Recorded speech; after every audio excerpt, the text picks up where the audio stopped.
It's been an off-season full of mock drafts on the channel. I've loved doing them. I think you guys have loved watching them. And I'm going to give us a challenge today. Can Mock Draft 4.0 beat all of the other ones in terms of subscribers? Okay, in our first one, we got 85 subs. Second one, 21. Third one, 35. Can we get to 90? If you guys want to help me out, do me one favor. Hit that sub button.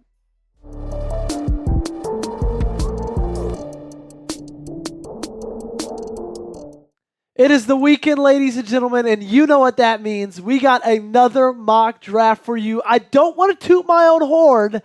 However, I think this might be the best one yet, okay? I think that it's going to be one that Jordan Love loves, Matt LaFleur loves, and hopefully you guys love as well. Let's get you locked in, caught up on where the Green Bay Packers sit for the upcoming 2025 NFL drafts. They've got 8 draft picks, 2 7-rounders, and 1 in each other round. The first round pick is sitting at number 23 overall. And, you know, my rule on these is going to be the same as it always is. I can't pick the same player twice. So if I picked him on the last mock draft you watched, 3.0, I'm not going to pick him on today's.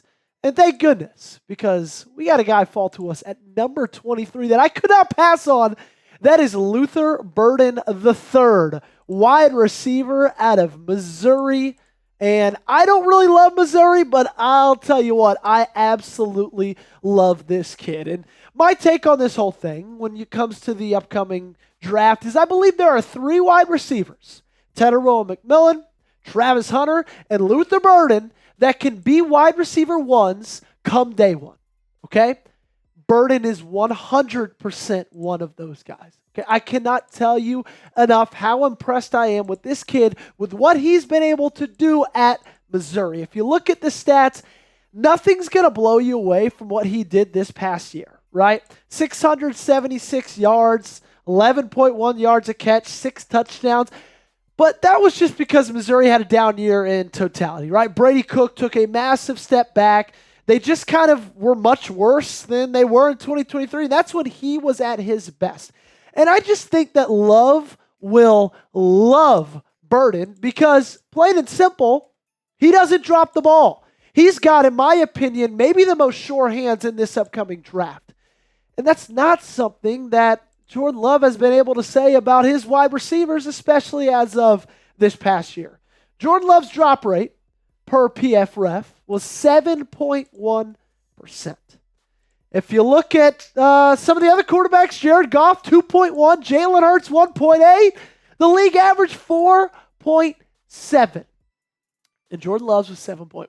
He needs a wide receiver with sure hands, with strong hands. That's exactly what Luther Burden is. Let me know down below, do you want Luther Burden? Okay, I'm not going to ask you to grade the first round selection. I'm just going to ask you straight up, would you want Luther Burden? If you would, give me a yes in the comment section. If not, go ahead, give me a no. Number 2, we are going to go edge rusher, all right? JT Tuimoloau, I'm just going to call him JTT from now on, with the 55th overall pick in the 2025 NFL Draft. And what I love most about JTT is this dude comes alive in the biggest moments, okay? He comes alive. He plays his best football at the most important times of the season, most important times of the game. Think about the Penn State game from like 2 years ago. He absolutely took that one over, okay? But we're not just talking 2 years. He did this last year in the playoffs. We'll talk about that. But speaking of big moments and big times for edge rushers, that's what this team needed. Okay, against Philadelphia, 0 QB hits. Jalen Hurts had an average time to throw of 3.24 seconds. And only 2 tackles for loss. When this team needed this pass rush the most, they did not come to play. But when you look at JTT and how he did in the college football playoff, in the 4 games he played, he had 20 pressures, 10 tackles for loss, 6.5 sacks, and 1 forced fumble. He averaged 5 pressures a game, 2.5 tackles for loss a game, 1.5 sacks a game, and 0.25 forced fumbles per game. He was a monster. I love this kid. I love his ceiling. Think he's going to be a really, really good pro. Let's go back to the offensive side of the ball for pick number 3. Give me Tate Ratledge. offensive guard out of the University of Georgia, number 87th overall pick. I'm not just picking him because he's got a mullet, okay? Even though I think he would look sick in a Green Bay Packers helmet with that flow coming out the back of it. But, man, when you look at what he was able to do in 2024 and the limited amount of time he played, he was pretty impressive, okay? A 74.4 overall grade, 77.3 pass block, 74.7 run block. That's what I love about him. A lot of times you see offensive linemen, and they specialize in either run blocking or they specialize in pass blocking. He's really good at both, okay? And Green Bay needs help on the interior side of the offensive line. We're all very, very, very confident in the tackles on this team. But it's when you get on the inside, it's where things start to get iffy. Tate can help that out. He can help that out, I believe, in year one. Okay, now he did have ankle surgery this past year. He missed a couple of games, almost was ready for one of the playoff games. Ended up being an emergency option. I don't think that's going to be a problem come next season. Tell me down below, what do you think the biggest need is for the Packers in the 2025 NFL Draft? Is it offensive line? Is it wide receiver? Is it edge rusher? Maybe it's even quarterback. I don't know. I want you to tell me down below. Let's go back to the edge rusher, shall we? Because we've talked a lot over this past couple of weeks about how important this position is to get better over the next few months. Give me Antoine Powell-Ryland, edge rusher out of Virginia Tech, number 123 overall pick. And when you look at the numbers, you kind of scratch your head and ask yourself, why is this guy falling all the way to what, round 4? 16 sacks, 48 pressures, 3 forced fumbles, 19 tackles for loss, okay? And it's when you look at the numbers for Green Bay, when you kind of get a really good picture that, okay, something might need to change in 2025. I like Rashawn Gary. I like Devontae Wyatt. I like Kingsley Enagbare, but this team needs a number 1 overall pass rusher, and I think Antoine has the possibility to be that, maybe not in year 1, but I think in year 2 and so on and so forth, because his ceiling is so sky high. He has the ability to beat you with speed, but he also has the ability to beat you with power, which is what I really love. Coming up, we got 4 more selections to give you. Let's go into some day 3 picks, shall we? Got a lot of good ones coming up. But before we get into any of those and you guys get insight to the rest of this mock draft, I got to ask you one more time, okay? To go ahead and hit that subscribe button. Because I got 3 questions, and if you say yes to all of these, you have to subscribe. Do you want daily coverage of the Green Bay Packers? Do you love the Green Bay Packers? And lastly, do you love free things? If you answered yes to all of those questions, you have found the perfect place to be. It's free, doesn't cost you a dime. You're not even going to know you're subscribed. If you could do me one favor, hit that sub button. Join us on our road to 2,000 subscribers. Let's talk cornerbacks, shall we? Let's go Quincy Riley out of Louisville, pick number 160. You know, we got a current Louisville Cardinal in the quarterback room right now. Why not add another? Riley in 2024 was pretty dang solid. In 10 games, he had 33 tackles, 15 pass breakups, meaning he averaged a pass breakup and a half every single game, 2 interceptions. Obviously, you'd like that number to just be a tad higher, but I think Quincy Riley might be a cornerback 1 in the future.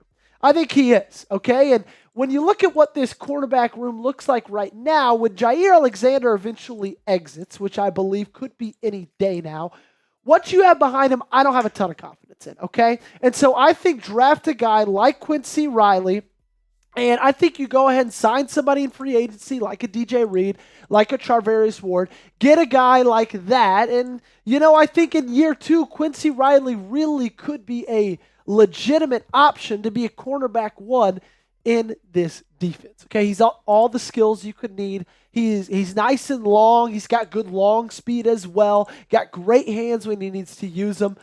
And I think he's a great pick at round 5. Let's go to another great pick. This one might be my favorite of the entire draft. Is Dante Thornton Jr., wide receiver out of the University of Tennessee. And I'm not just picking him, ladies and gentlemen, because he's a Tennessee Volunteer. That's not why he might be my favorite pick, which it doesn't hurt, I will say that, but he genuinely might be.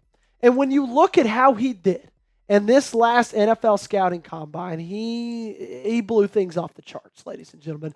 He had an RAS score of 9.80. That's a relative athletic score. He was basically high percentile in everything except his vertical, which is a little bit alarming, but when you're 6'5", I guess you don't really need that high of a vertical. But look at that 40-yard dash, a 4.3. Now, he is a project receiver. I will admit that. I watched him drop enough passes at the University of Tennessee over the last 2 seasons. I'm not going to come in here and tell you that he's going to be your number 1 wide receiver day 1. But at his height of 6'5", and at a 4.3 speed, he's worth a 6th-round pick without hesitation. I promise you that. Shout him out for me. Name someone who you think is a sleeper in the upcoming 2025 NFL Draft. I think it's Thornton. I want to know who you think it is. Okay, give me a name I don't even have on the radar. Be creative and let me know in the comment section down below. Let's talk defensive line. Give me Ty Robinson, defensive lineman out of the Nebraska Cornhuskers, was our first 7th-round pick of the day. And let me tell you, ladies and gentlemen, they grow those boys different in Nebraska. He's one of them big old corn-fed boys. 7 sacks on this last year, 13 tackles for loss, 42 pressures, which is really, really impressive given the fact that he's acts primarily as an interior rusher. He's 6'6", 311 pounds. Okay? Need I say more? That's a guy that I think would fit really well in this Jeff Hafley type defense. Okay? Would love him to be plugging up those middles. Excited about his future. Hopefully, future as a Green Bay Packer.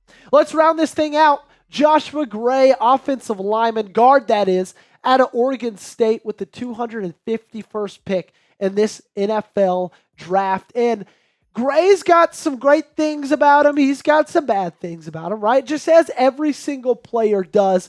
And let's talk about it, okay? Let's talk pros and cons. He's incredibly athletic, and he's got a really high motor, which I think as an offensive lineman, that's something that's always really good to look at and really good to scout on, okay? However, he can struggle against the power rush, and he also can get a little lungy at time, getting him off balance and letting pass rushers or interior defensive linemen win on routes.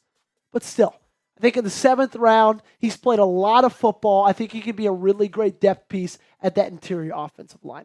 Alrighty, you see the haul. There it is. From Luther Burden all the way to Joshua Gray. Here's our mock draft number 4. I like it. I love it. I want to know what you guys think. You see it down there at the bottom of your screen. Grade my mock. Give me an A, B, C, D, or F in the comments section down below. I'm giving myself an A. I want to know what you guys think.